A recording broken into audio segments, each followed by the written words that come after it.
À la gare, il y a un ours qui parle, Hello.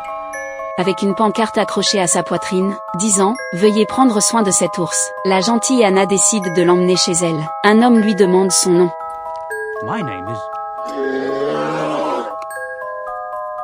Son nom est très spécial. Anna lui donne un joli nom, Paddington. Ainsi, Paddington entre dans la maison d'Anna. Mais Louis accepte de l'héberger seulement une nuit. Paddington explique qu'il est venu dans le monde humain pour chercher quelqu'un. 40 ans auparavant, un explorateur était arrivé dans les terres noires du Pérou et avait découvert l'oncle et la tante de Paddington. Cet explorateur avait initialement prévu de les capturer pour en faire des spécimens. Mais l'oncle avait sauvé la vie de l'explorateur. Leur intelligence exceptionnelle et leur capacité à parler avaient changé l'intention meurtrière de l'explorateur. Au lieu de cela, il avait partagé avec eux ses affaires et de délicieuses confitures d'orange. Après un certain temps passé ensemble, l'explorateur, sur le point de partir, leur avait dit qu'ils étaient les bienvenus à Londres. Avant de partir, il avait laissé son chapeau. 40 ans plus tard, Paddington naît, mais ses parents décèdent très tôt. Il vit uniquement avec son oncle et sa tante. Ils fabriquent eux-mêmes de la confiture d'orange. Mais leur vie paisible et confortable est soudainement bouleversée par un tremblement de terre sans précédent. La famille prépare une fuite vers une grotte sûre, mais l'oncle,